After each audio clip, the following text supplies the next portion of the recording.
It's December 2018, and welcome to episode 8 of Niima Outpost, a monthly Star Wars podcast. I'm one of your hosts, Brittany. And I'm your other host, DJ.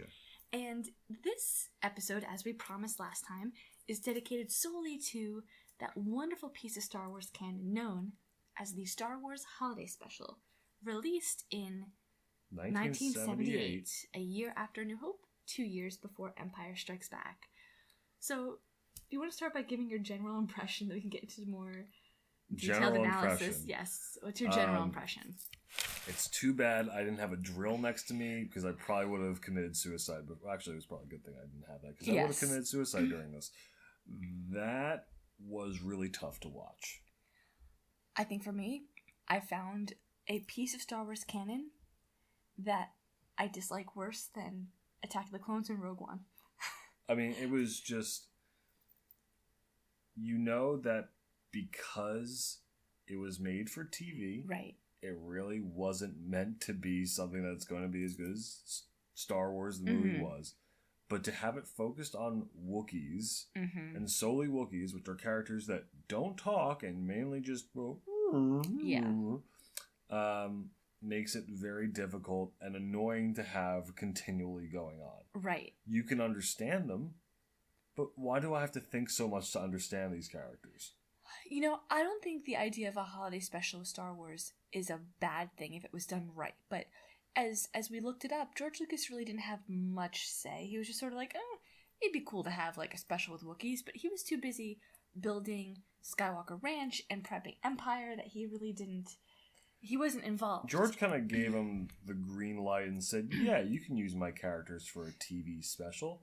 Make it about Wookiees and this made-up holiday called Life Day. I think he did that ultimately because it wouldn't step on anything he would do plot-wise in the next two films. Which I'm like, okay, makes sense. You kind of focus more on a side story and not like a main story. And none of our characters had really families, so the only character that could have a family, which goes with the holiday season, would be Chewbacca. The one thing I did appreciate about it wasn't supremely well done, but it did kind of expand, because Star Wars kind of gets criticized for like being so narrowly focused on Skywalkers that we don't ever get to see anything outside of that. So we got a little glimpse of like, you know, the world outside of the Empire and the Rebellion and the Skywalker family. But I felt like this special was made by people who didn't understand Star Wars and how it worked, and just some of the technology that was used in it made it seem way more like Star Trek than Star Wars. And it felt like, you know, it was like an early edition of the 90s sitcom Dinosaurs. Yes. Where, well, obviously, in this case, the dinosaurs didn't talk. Right. But it was like that sort of thing. I was like, hey, you know what? They look different than us. It's going to work just fine. Only Dinosaurs was a gem. Dinosaurs was a gem. But that's not going to... This is really not the point. This is not a Dinosaurs podcast. No. But... So it's definitely, and I mean, we looked this up as well. It's never been aired again since it initially aired in 1978. It's never been released on home video just because it's awful. And I feel like Lucasfilm and now Disney's trying to like just sweep it under the rug, being like, that doesn't exist. But it's really funny to me how people complain that the new films don't feel like Star Wars. This did not feel like Star Wars to me. This felt really just like people who it's space. It was clearly made for TV. They broke it up so they hit their commercial breaks properly, and they had either a comedy routine lodged in there or like left it on a cliffhanger, like who's at the door? Yeah. Go to commercial, and you know. So unfortunately for the people who had to miss Wonder Woman and the Incredible Hulk that night and watch that show, I feel bad for them. Yeah. So just so you guys know, because it's not available, we had to watch it on YouTube, and this was clearly like a bootleg copy recorded, and it has like a commercial on it being like, instead of Wonder Woman and Incredible Hulk tonight, we have a special. And I think it was CBS. I think it was CBS. Yes. They aired on CBS. So yeah, it's you know, it was definitely the first misstep in the Star Wars canon. Didn't take that long to misstep. It didn't, no, but I think early on George was still trying to like control his empire and didn't understand like, oh, it's a TV thing, and you know, TV as I think for him it was just another thing to try to make money on. I mean, you think about it, like in today's world, you know, how many Marvel cartoon shows are there, and that's no big deal. So it's. But I think even Lucas agrees with the fans on this that it was bad. Like, he even agrees. Yeah, well, of course Lucas agrees. It wasn't his work. Yeah. I mean, he will defend the prequels until his dying day. Of course, because that was his work. Right, but he even agrees. This was just like, awful. you know, push that aside. But I'm glad I saw it so I could be like, okay, I've seen, aside from like some of the TV shows, I've seen pretty much everything with Star Wars canon at this point. Like, the only thing I really haven't seen is I haven't watched all of Clone Wars or Rebels, or the new show Resistance. But like, for the main things, like the films and now the holiday special, I've seen it, and you know, I'm good. I don't ever need to watch it again. Yeah, I think just for you guys at home, don't watch it more than once if you really want to push yourself through this. Actually, don't watch it at all. That's well, if you're gonna watch it, I highly suggest making sure you have lots of alcohol next to you and playing a drinking game that you can easily find online. That is the only real way to survive this movie, and even then, you might die of alcohol poisoning. And just be prepared. There's a lot of weird singing, and even Carrie Fisher sings at the end. So, spoiler alert. Well, do you want, now that we've gone there, right. Let's kind of like walk people through this, because this was right. torturesome, and we might just leave out certain details because we want. There was really no linear plot to this special. I mean, no, there was a linear plot. If we're gonna go for the basics, okay, the basics. We'll walk them through the basics. Well, before we get started, one thing that the special did do that it is noted for was it did introduce Boba Fett, and we'll get into that. But this was the first appearance of Boba Fett prior to his appearance in Empire Strikes Back. And also, it gave James Earl Jones his first credit as Darth Vader. Because apparently he didn't get credit for A New Hope. No, it was just Darth Vader. Yeah. So. Alright. So to walk through our linear plot, it's very simple. We start with Han and Chewie, and they're on their way to Kashyyyk to drop off Chewie. It wasn't called Kashyyyk, was it? I forgot what it was You're called. right. You know what? We called it Kashyyyk. So as he's looking it up, I'll just give you a little background here. The special revolves around Chewie's family. So his wife Mala, his father Itchy, and his son Lumpy. It was Kashyyyk. It was Kashyyyk? Okay, I thought they called it something different. Yeah, I thought they did too. So the special starts off with our heroes, Han and Chewie, traveling to Kashyyyk to drop off Chewbacca for the Wookiee holiday of Life Day. What is Life Day, you may ask? We don't know, because it was never explained in the special. They didn't explain it at all. We'll get to it at the end, but they do a little ceremony at the end, and that's about all we really get.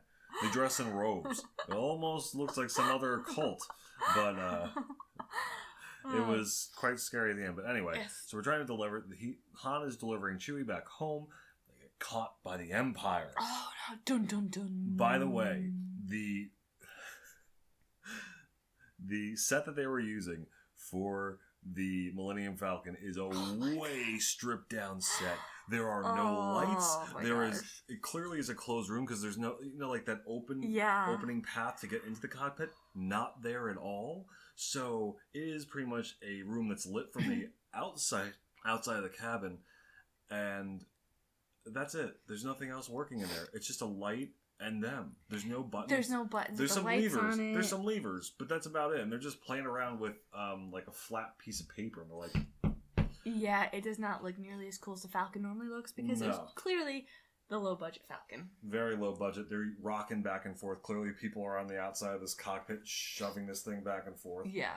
And eventually, if I remember correctly, they just go into light speed. Yeah, because they're being chased by TIE fighters by the Empire, and then they go into light speed. And then we kind of cut. And that's kind of cut, and then that's like the title scene. Yeah. A very poor version of the Star Wars title scene. They'll kind of recap the movie too during the title scene. They like recap A New Hope. I think they do, but the thing is, what they also do is, obviously we've watched plenty of Star Wars movies. Yes. It always starts with, the title right. A long time ago. Like a galaxy far, far away.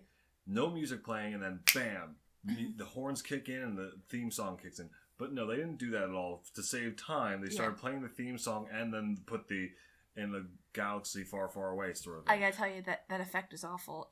There's something when you see it in theaters and it's like quiet, a long time ago in a galaxy far, far away, then you get the and then like the title comes up, that effect is amazing.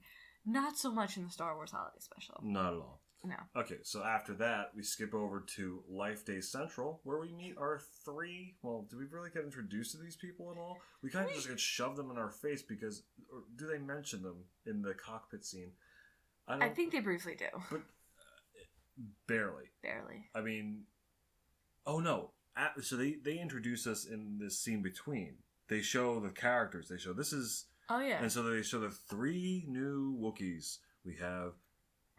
Mala, his wife. Chewie's wife. Chewie's wife. Itchy. Chewie's father. Is it Chewie's father? I don't know if it's Chewie's father or his father-in-law, but we'll just... I think it's Chewie's father.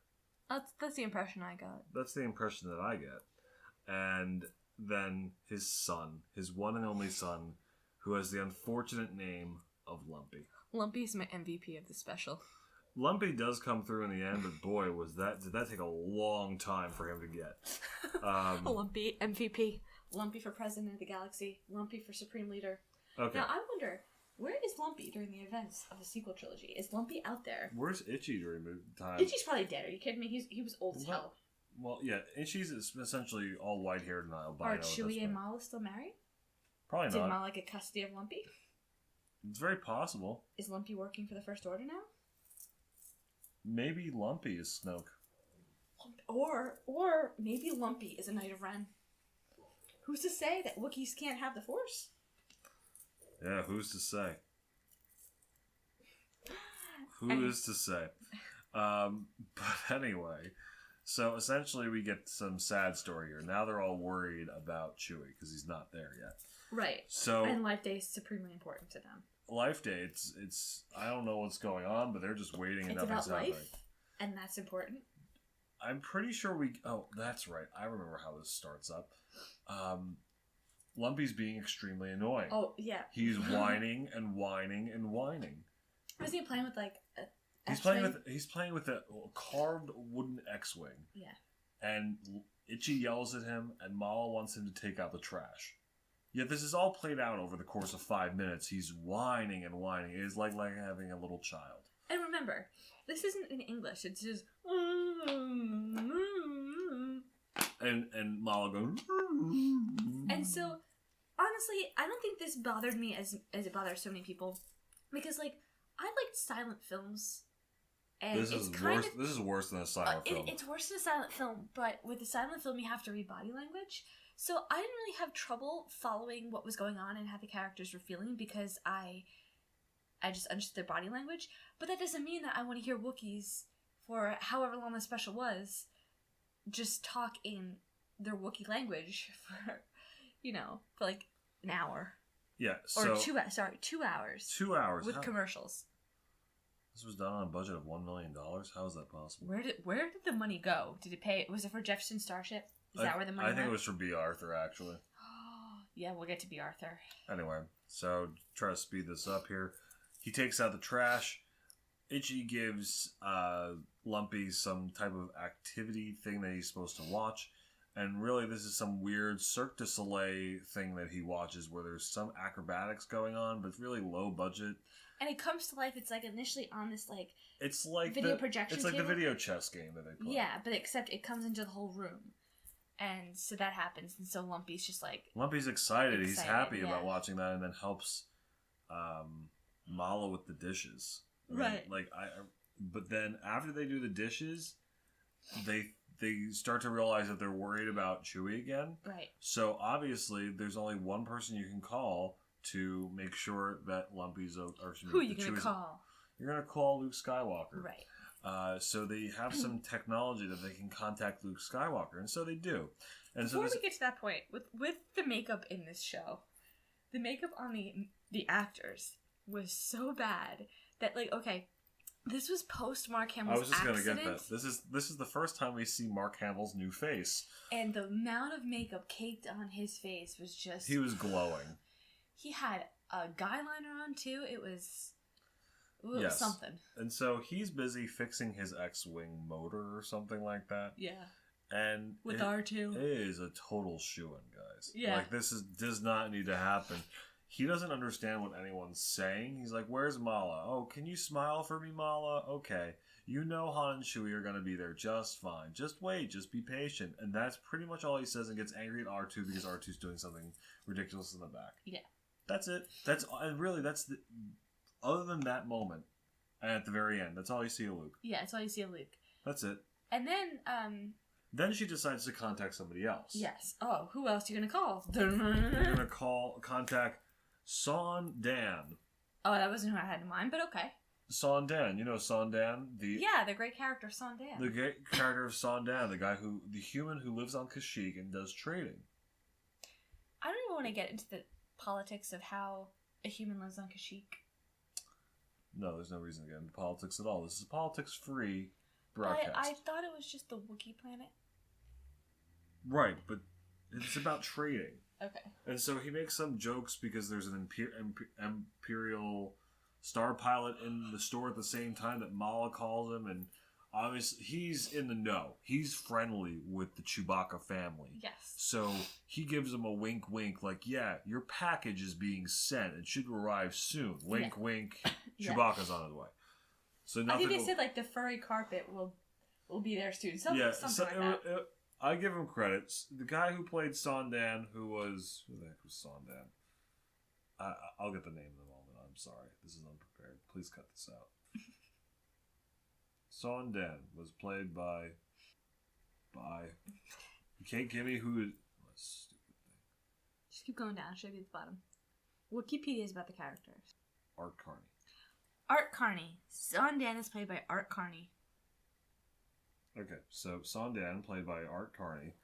So then after Mala and Itchy talk to Son Dan and feel comfortable, we now are transported back to the Star Destroyer that is chasing after Han and Chewie. And this is where we get our canned footage from A New Hope, where Darth Vader and one of his Imperial officers are walking in a corridor, clearly from A New Hope and not from this movie, or not from this television special. You know, I was hoping over. I was hoping going into the special that Darth Vader would not be ruined, but he wasn't. But I wish he didn't show up in this. But this was the only time Darth Vader shows up, and he pretty much just says, we've got to take Han and Chewie.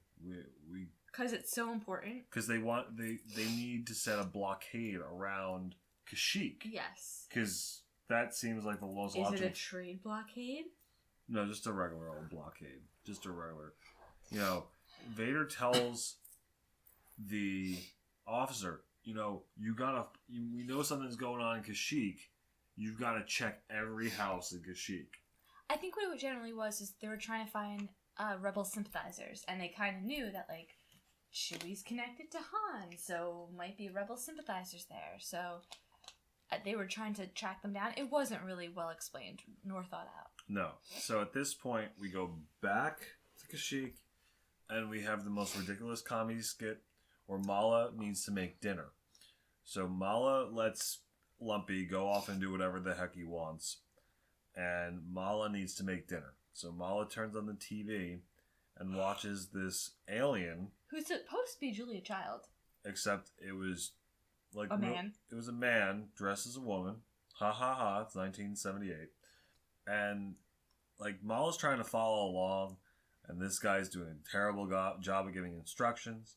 And then it's the funny thing where he's trying to instruct him to whisk and stir at the same time, which is pretty much the same thing. Yeah. But and it had multiple hands. Oh, that was what I was getting to, is that now this character keeps on adding instructions, and then another hand comes out, and another hand comes out. Oh, you can do 4 things at once. It was really funny. And then eventually Mala gets sick of watching this and realizes he doesn't need this alien's help and turns off the television. This scene made me think about who was the target audience for this holiday special. Because I don't know any kids that find that funny. I didn't find it funny. Who was the core audience supposed to be for this holiday special? Well, the thing, Brittany, Star Wars had sold so much. This is when you thought you could put Star Wars on anything and let it sell. Well, you can, but I think that they were still in the infant stages here and trying to figure out, like, what can work in the Star Wars universe and what can't. But I'm just like, every piece of media... Poor comedy does not work in any stage. Like, not everything in Star Wars has the same audience. Like, the cartoon shows kind of are more kiddie, and then the movies are for a more universal audience. Or, I take that back because some people just don't get it. But I don't know who this was targeted to. I really don't. Like, I can't think of, like... oh yeah, this was targeted to somebody. Like, it didn't make sense. Yeah, I really don't get it. So then after the weird Julia Child male robot thing, Well, it's a robot thing. We get to a robot thing later. Yeah, well, I don't know what it was. It was this a weird is alien. a poor cooking show that eventually Mala couldn't keep up with, and then she gives up on it, which is how I felt about that skit. Yeah, I felt like giving up on it way earlier.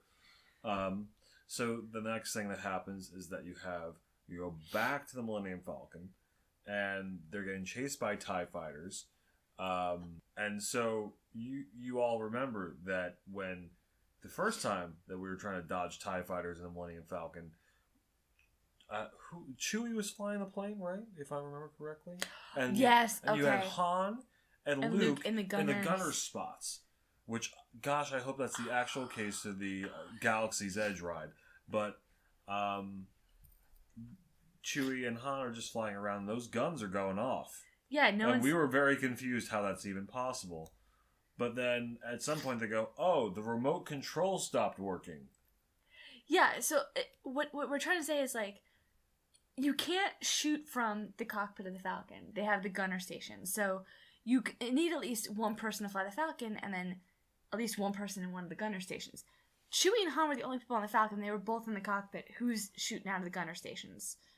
It didn't make sense, because I guess that would be one more set they have to build. Yeah, exactly. So Han leaves, or says he's going to leave, and Chewie takes over, and then they shoot down the rest of the TIE fighters.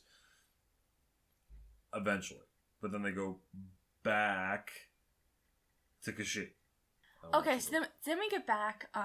Sondon, or whatever, comes to visit the family after, like, an Imperial officer, like, announced on a view screen, like, hey, there's a blockade going on, blah, blah, blah.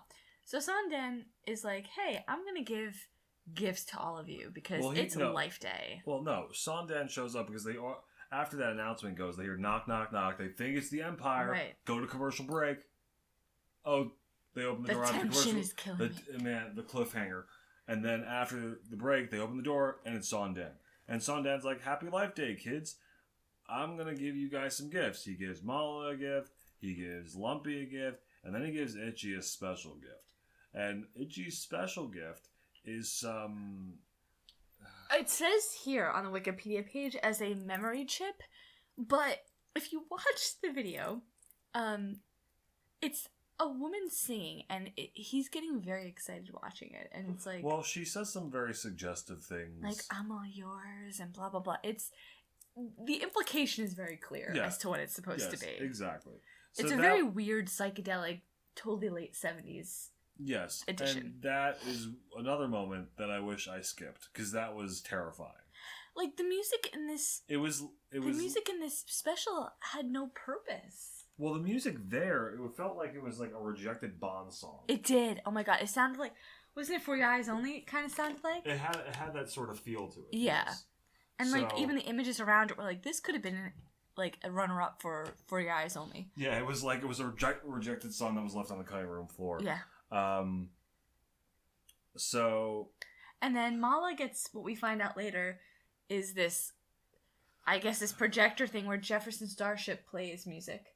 That's what Mala got. Yeah, so apparently, so later, we'll skip over a couple of things, but talking about the dumb projections and life gifts that Sondon gives, Mala gets a gift that's essentially a Jefferson Starship, really weird production that the Imperial officers do visit the house, and thankfully for Sondon, he's being human, he actually allows for some conversation. Otherwise, we just hear the Empire officers giving orders and snapping his fingers. Yeah, there's one officer who just loved to snap his fingers. Because that's the way you give orders in the Empire. You snap your fingers. Bitch.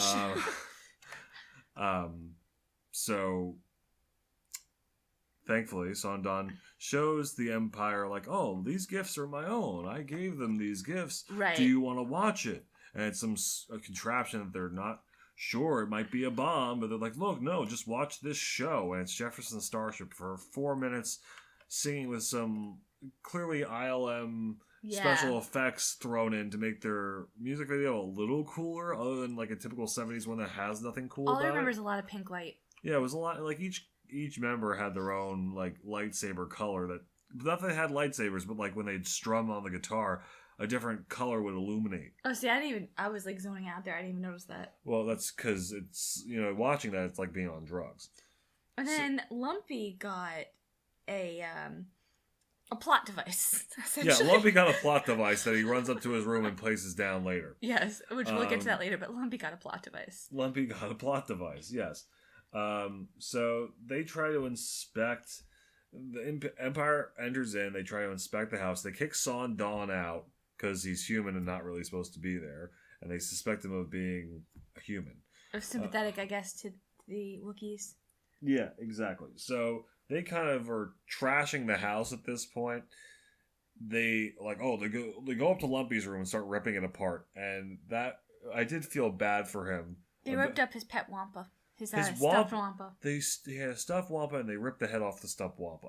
I did feel bad for him at this point. And then he tucked in his headless Wampa into his bed. No, he tried to put it back together and then put a cover over it. And that's when I was like, okay, Lumpy, you got my heart here. Like, I was like, you capture my heart. Okay, but before that, while Lumpy can't go up to his room to play games and such, he's able to watch a cartoon, which he's very into. Okay, this part completely confused me. Because What? I was unsure, because the way he was looking at it, he was trying to hide it from the Imperial officers.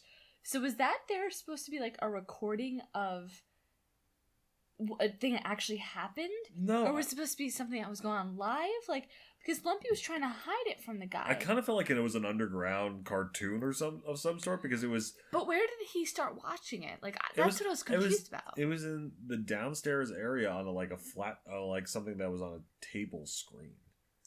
And it was almost like, because it was sympathetic, or quote, sympathetic, to the rebellion, because it featured Luke and Han and Chewie and Leia and all cartoon versions of them, by the way. Horrifying C-3PO, cartoon versions. Yeah, very poorly drawn cartoons.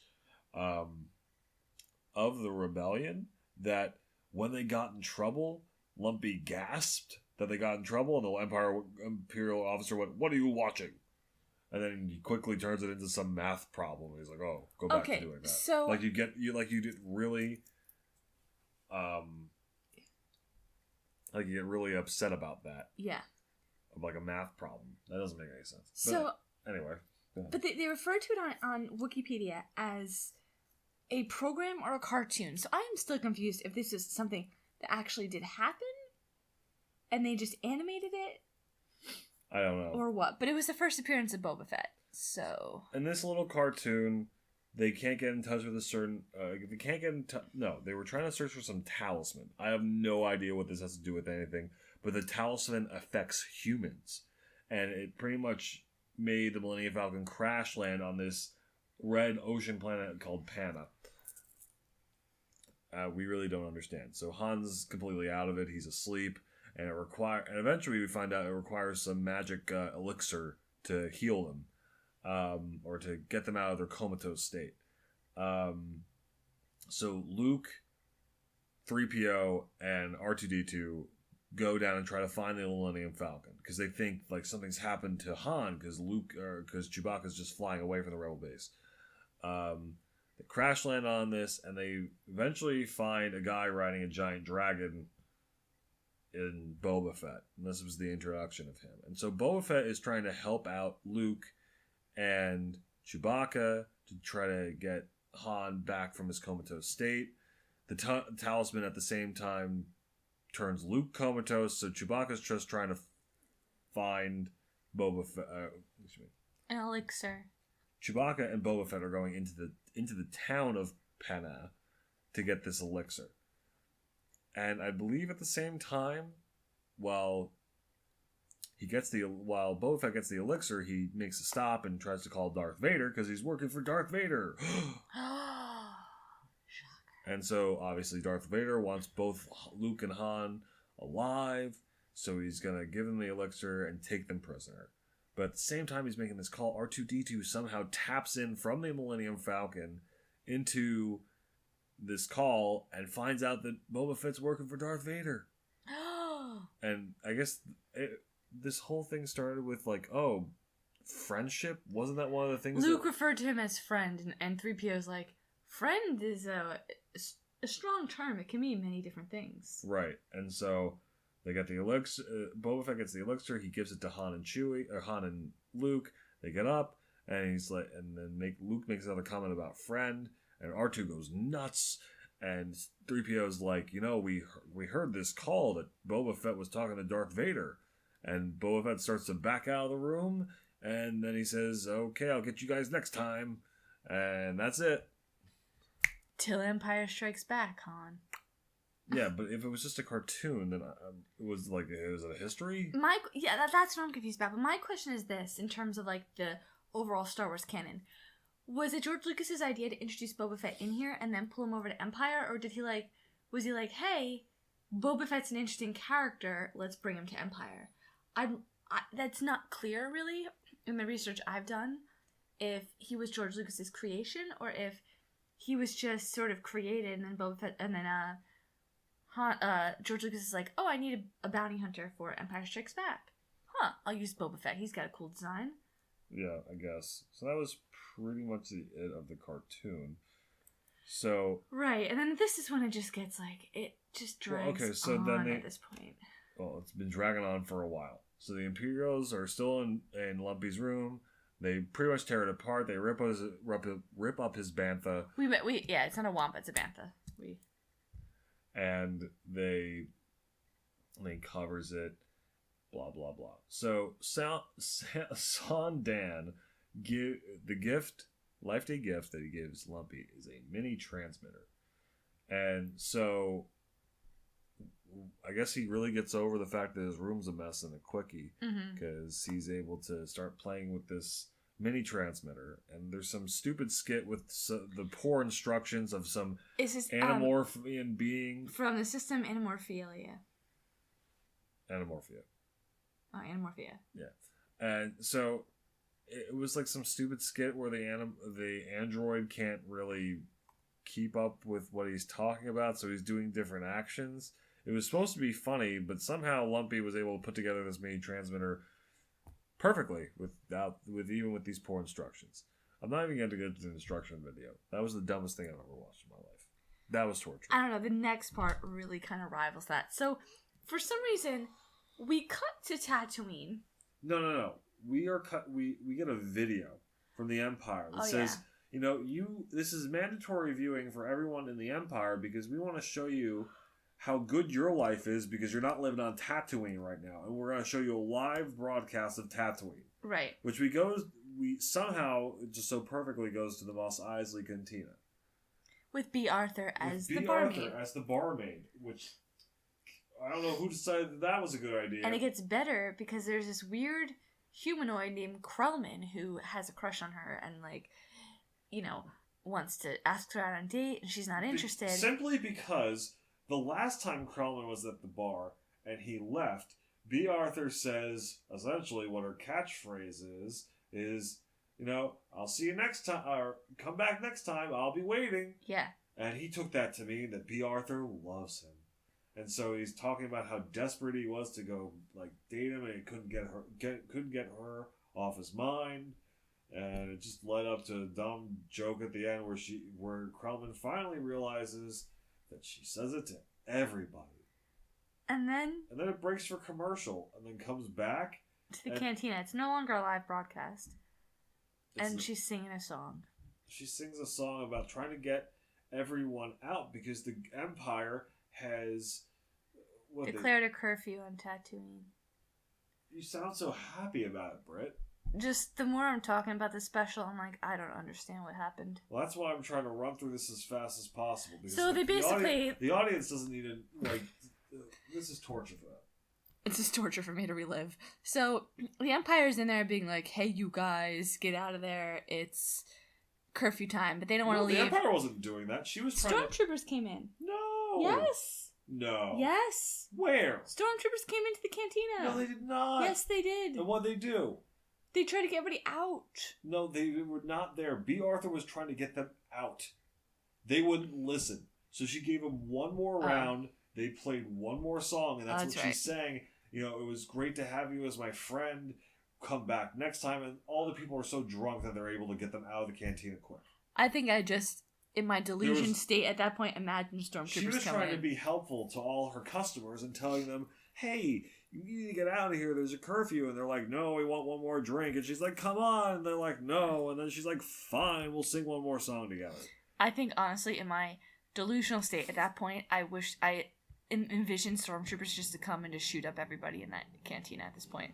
Probably would have been the better thing. Anyway, so after that strange interlude, we go back to Kashyyyk, where Lumpy, our hero, goes into action. So his transmitter helps get the rebels, the Imperials out. Pretty much, you start hearing a message saying, report back to the ship, report back to the ship. And they go, okay. And they leave. 3 people leave, 1 person stays. And that one person sort of finds out, hey, it's Lumpy. Lumpy is speaking into the transmitter. And the stormtroopers come in, and... No, he wasn't speaking into the transmitter. It says Lumpy's speaking into the transmitter. Okay. Maybe it transferred his language. Anywho.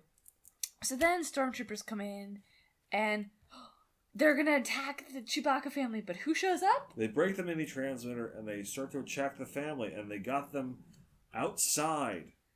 And Han Solo shows up. And Chewbacca shows up. Chewie shows up a little later, I think. No, Chewie shows up earlier. Oh, okay. He does? Yes. No, I thought he showed up after. No. Chewie shows up first. Oh, okay. And then they start to attack them, and then Han pretty much, pushes the guy off the Yes, he commits murder. So he murders the stormtrooper. Which, okay, you kind of saw this coming, because in the first scene where Lumpy's taking out the trash way in the beginning, he looks longingly at the ground like he's considering suicide at this point. And so is I. Oh my god, this special is awful. It's just awful. And so I'm sorry. That was called foreshadowing, because someone's going to fall that great distance from their house. Okay, normally I notice that stuff. That didn't even occur to me because I was brain dead by the end of this. I was brain dead. It didn't help we watched it on a Friday night when we were exhausted anyway, but I was brain dead by the end of this movie. Or whatever this was. So anywho, they go in there, and then it's Chewie's home. He rekindles with his wife. He's reunited. And his father and his son. And Han says that these people are like family to him, but not so much family to him that he wants to stay for Life Day, so he leaves. And then Sondan shows up. Sondan, or whatever his name is. Sondan. So whatever. Sondan. He's a character I never care to know about again. He is important, and he'll show up in episode 9. Oh god, no. I'm convinced that what happened is that Han Solo told Ben Solo about Sondan and showed him this holiday special, and that's what turned him to the dark side. And the fact that he probably grew up with Lumpy as a cousin, and was just like, no. An older cousin, Lumpy. Yeah. So that's why Benjamin Chewbacca Solo just turned evil. Anywho, we have... So, Sondan shows up, and he gives them an orb, I think? Did he? Didn't he have orbs? They had orbs, yeah, but that was at the end when they were praying and stuff. Sondan just shows up and just is like, hey, what's up? Oh, happy Life Day. And then just like... No, because they call the house and they're asking for where's the missing stormtrooper that Han just murdered? They can't find him. And then he tells him, and Sondan's like, I'm a respected trader in this area, and he just robbed this family and ran off. And they believe him. And then we cut... And that's it. That's your plot device. Then we cut to the Tree of Life, where Chewie and his family are all dressed in red robes, like they're some type of cult. And they're holding weird orbs. Yes. And at this point, the whole cast and crew come together on the stage and all celebrate Life Day. Leia, Luke, R2, and 3PO join in, and then we're treated to a wonderful song by Princess Leia. I don't think we ever mentioned this, but this is not the first time that Leia shows up. Leia showed up. We did mention when Leia showed up. We did mention that? Okay, just wanted to make sure. Mm-hmm. So yeah, she sang a song about Life Day and how important it is, and then they showed like clips. Highlight reel of Chewbacca. It was a Chewbacca highlight reel from New Hope, and then then they just showed the Chewbacca family praying at their table, or excuse me, bowing their heads. I shouldn't say praying. And that was it. There really wasn't a good ending to it, and it really made me want to just shove my head down a trash compactor. We survived the holiday special. They should sell shirts that say that. Yeah, like we survived the holiday special. I hope Disney does not attempt to try to make a holiday special, because that would just be sorely misguided. But I'm like exhausted after talking about that. That's because it wasn't That's because it wasn't worth everyone's time, and we saved everybody from a very painful. No, just reliving that, I was like, oh my god, that was more painful than Rogue One and Attack of the Clones for me. Well, yeah, because it was a poorly budgeted, there were stupid comedy bits that didn't work. None of it worked. It was just a poor movie in general. None of it worked. It was just weird. What would you say the weirdest part of it was for you? The music and... I don't know, the animation was pretty weird. Like, that was just... In a way, I felt like even though the music was not on topic, at least there had something... It had nothing to do. Well, at least it was a distraction and worked in the plot. The B. Arthur skits at the end were... Wait, you're telling me that the woman singing with Itchy worked with the plot? No, I agree. That didn't work. That didn't work at all. But I guess I mean the stupid comedy skits and some of the music things. At least in the beginning when Lumpy gets a reward for taking out the trash, you sort of get it. The cooking meal thing, as stupid as it worked with the plot. The androidian, or whatever that thing was with the mini transmitter, that worked with the plot. The cartoon, at least it made sense that he was watching a cartoon. It doesn't make sense. I'm stretching here. Does that mean that that their adventures are now being broadcast to everybody else? I don't know. All I know is I'm tired of talking about it, clearly by my yawn. But mostly, the B. Arthur thing had nothing to do with anything. This was a pre-Golden Girls. Especially by the way. Since they had no Jawas in the cantina. That, you know what? I would like a holiday. I was thinking about this. A holiday special with Jawas.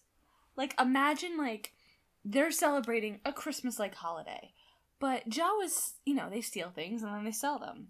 Like, I would like it more if maybe instead of making Utini a Star Wars story, since they're no longer just spin-offs, adapt it into a holiday special. Yeah, that sounds like something that will definitely work down the pipe. Jawas are much more interesting than Wookiees. I'm sorry, it's just a fact. Well, I have a feeling that's never going to happen. But regardless, the Jawas need to get more love. In my mind, the B. Arthur's 2 skits of B. Arthur were too much for me. And really, that would have saved us about 15 minutes. Because we didn't need to hear her sing. We didn't need to hear anything like that. Yeah. So, yeah. Yeah, so that was the Star Wars holiday special. What was your favorite part? None of it. None of it. If you had to pick one. When Lumpy tucked in the bantha. I agree, that was my favorite part too. Because he stole my heart there, and I was like, okay, you're the only character I vaguely care about now. What was the weirdest part for you? The whole thing. The rest of it. If you had to pick one part. The animated part, because I'm like, I don't know if that was supposed to be real or a cartoon or what. Like, I'd go with Itchy's, and Itchy's, like... Show. Yeah, we'll put the show. That's what we'll put Itchy's little show. Itchy's show, that was... Which also, really, to be honest, Itchy didn't need to be there. Yeah, like, Itchy's just curmudgeon. He's just a curmudgeon. But regardless, that there wasn't much to... I mean, yes, you saw Boba Fett for the first time, but other than that, there wasn't much to really hang your hat on in terms of a good show. And honestly, I'm not a Boba Fett fan, so that doesn't, like, appeal to me. I'm not like, ooh, the first appearance of Boba Fett. Like, yeah, no, I don't care. I don't like Boba Fett. Don't see the appeal of him, so that's not a plus for me, so I'm like, yeah. Anyway. So that's the solid Star Wars holiday special. Be glad you didn't have to watch it. If you do plan to watch it, please you're gonna sound defeated at the end like we do. Please be prepared with plenty of alcohol. I think you might have to. I think about the Death Sticks guy from Attack of the Clones who's like, I want to go home and rethink my life. Like, I felt like that after watching it. I'm like, I need to rethink some decisions I've made. Like, the decision to watch this movie. Like, that's 2 hours. We're never getting back again. Well, thankfully, that was 2 hours with commercials. So... Okay, like an hour and 40 minutes, we're not getting back again. Yeah, no, that was a bad idea. It was an hour and 40 minutes of our valuable time we're never getting back again. You know, as we said when we ended it, and this was the only way to really make us feel better, is like, you know what? This makes us true Star Wars fans to actually try to stomach this. Wait, I'm a woman. I can't be a true Star Wars fan. We don't go with that opinion here. That's true. That. I know. That's not the opinion we have. We have the opinion that any person can be a Star Wars or fan. All Star Wars fans. But some Star Wars fans are better than others. Yes. All Star Wars fans are equal, but some Star Wars fans are more equal than others. If you get my reference, you're cool. That's all. You're a nerd. That's all you're gonna give them is a "you're cool." No, I commend you because you've read classic literature. If you get that reference. Yes, but hopefully you spent more of your time reading classic literature than watching the Star Wars Holiday Special. Well, you know, barring any major Star Wars news breaking from here until the end of the year. I think we can safely say that there's not going to be any breaking news from here until the end of the year. So this will be our last episode of 2018 and our last episode in December. Because we've had two, because we didn't have a November one, so we doubled up. Yes, it actually would be our last one in December and of 2018 as well. Yes, so you could see how talking about the holiday specials just wreaked havoc on my brain at this point. So, yes, this is the last episode of this year, of the month. He's laughing at me now, but it's all good. Okay, so we're done for the year. Yes. Unlike, most likely, no other Star Wars news is going to happen between now and New Year's. I mean, if they ever break the title for some reason, if they're ever like, hey, this is the title. Brittany, this is not going to happen. You know it's not going to happen. There's too many... In this world that we live in right now, this is coming up to peak time where people don't give out news like that. I want the title. You'll get the title eventually, trust me. You will. Okay. But for right now, you're not getting the title. It's the idea that is the holidays. So we want to wish you all a happy holidays. And a Merry Christmas, Happy Hanukkah, Happy Kwanzaa, Happy Life Day. And a Happy New Year. A Happy New Year. May the Force be with you. And... We'll take it!